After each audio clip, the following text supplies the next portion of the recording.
Hola a todos, les invitamos a disfrutar con nosotros de esta interesante historia. Bienvenidos. Como vimos en otros videos, entre 1836 y 1839, Bolivia y los estados sud y nor peruano formaron la Confederación Perú-Boliviana. Tras su disolución, hubo alguna propuesta para crear una nueva unión, pero fue en 1880, en plena Guerra del Pacífico, cuando más cerca estuvo de lograrse con el nombre de Estados Unidos, Perú-Bolivianos o Confederación de los Incas. Los cimientos de esta unión se pusieron el 11 de junio de 1880. Tras conversaciones previas y solo unos días después de las derrotas frente a Chile en Tacna y Arica, Pedro José Calderón por parte de Perú y Melchor Terrazas por Bolivia firmaron en Lima un pacto federal, el conocido como Protocolo sobre las bases preliminares de la Unión Federal del Perú y Bolivia. En el preámbulo de este protocolo se manifestaba que aquella unión pretendía estrechar los vínculos de fraternidad que la naturaleza y los hechos históricos han creado entre ambas repúblicas, de consolidar su paz interior y proveer a su seguridad exterior, de asegurar el bienestar general de sus habitantes y hacer más amplios los beneficios de la independencia y de la libertad para las presentes y futuras generaciones, uniendo al mismo tiempo sus fuerzas y elementos en una sola nacionalidad. A continuación, en el primer artículo del protocolo se decía que el Perú y Bolivia formarán una sola nación, denominada Estados Unidos Perú-Bolivianos, aunque en diferentes documentos encontramos otras denominaciones, como Confederación Inca, República de los Incas, República Federal de los Incas, Confederación de los Incas y Estados Unidos de los Incas. Seguidamente se decía que esa unión se formaba para afianzar la independencia y la inviolabilidad, la paz interior y la seguridad exterior de los estados comprendidos en ella. En el segundo artículo se decía que los departamentos de Perú y Bolivia se convertirían en estados autónomos con sus propias leyes. Asimismo, regiones como el Beni y el Chaco formarían distritos federales sujetos a un régimen especial. Luego, en el cuarto artículo, se señalaba que la unión de los estados era indisoluble. A continuación, en los siguientes artículos se establecían las atribuciones de cada estado y las normas de funcionamiento de la Unión, indicándose, por ejemplo, que el Congreso estaría compuesto de dos cámaras, una de diputados de la Nación y otra de senadores de los estados, o que el Poder Ejecutivo Nacional sería desempeñado por un ciudadano con el título de presidente de los Estados Unidos Perú-Bolivianos.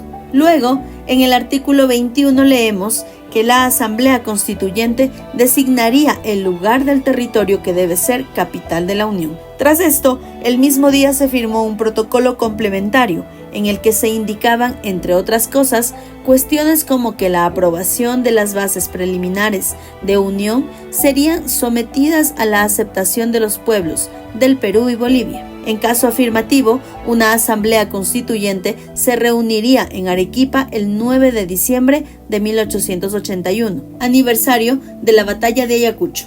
Mientras tanto, se establecería un régimen federal provisorio, en el que el gobierno federal estaría encabezado por el jefe supremo de Perú, Nicolás de Piérola, como presidente, y Narciso Campero, el presidente de Bolivia, como vicepresidente.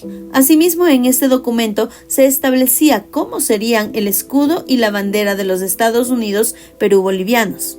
El escudo de armas llevaría en su centro un sol color de oro, rodeado de estrellas del mismo color, sobre fondo purpúreo, y en la parte superior un cóndor posado sobre él y haciéndole con las garras.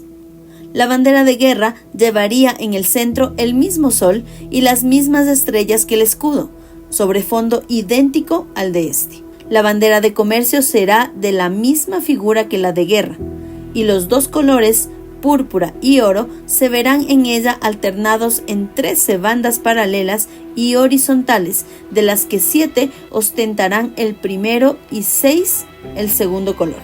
A continuación, 5 días después, Piérola dirigió un mensaje al Consejo de Estado referente a los protocolos firmados por Perú y Bolivia. Este mensaje comenzaba así: el Perú y Bolivia no deberán formar en adelante sino una sola entidad nacional, o lo que es lo mismo, las dos fracciones del pueblo que el acto puramente político de 1824 dividió, debilitándolas. Volverán a reunirse, pero no por la absorción de la una en la otra, sino por el hermoso abrazo de la libertad, duplicando así una y otra su personalidad y su poder por el hecho solo de su unión. Más adelante Pierola decía que él había sido el precursor de esta unión y que la guerra contra Chile la había estimulado, consiguiéndose así pasar de un régimen centralizado agotado a uno federal más vigoroso y mejor. Luego, Pierola indicaba que el siguiente paso era conseguir que los pueblos de Perú y Bolivia sancionaran este pacto político, aunque señalaba que la guerra complicaba realizar una consulta popular. Por último, se hizo entrega de los protocolos a los miembros del Consejo de Estado para que los estudiaran. Semanas más tarde, el 13 de julio, la Convención Nacional Boliviana, previo examen por una comisión mixta, presentó un proyecto de ley que aceptaba la Unión Federal Perú-Boliviana, la cual debía ser aprobada por la población en una consulta. Sin embargo, dentro de la convención existían grupos opuestos a la unión con Perú, al considerarse que acabaría con la soberanía de Bolivia. Aunque esto no fue un obstáculo para que el día 20 se decretara en qué forma se realizaría el plebiscito en el que se preguntarían si acepta o no la Unión Federal de los Estados Perú-Bolivianos. Ese mismo mes se publicó en Perú una obra con el título de Geografía de los Estados Unidos Perú-Bolivianos, o sea, República Federal de los Incas, en la que describía la futura organización territorial nacida de la unión de ambos países. En esta publicación se hablaba con detalle de los futuros estados y distritos, de su geografía humana y física, de sus límites, del establecimiento de la capital provisional en Lima o de que el gentilicio debería ser el de Incas. Más tarde, en octubre, el presidente boliviano sancionó por decreto la forma en que se consultaría al pueblo boliviano.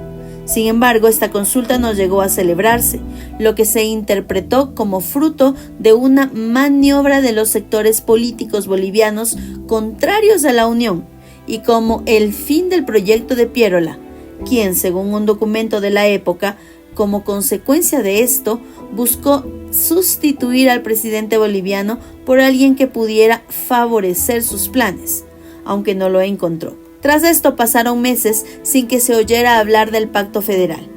Luego, en enero de 1881, los chilenos ocuparon Lima y meses después, en abril, Pierola viajó a Bolivia para reunirse con el presidente Campero.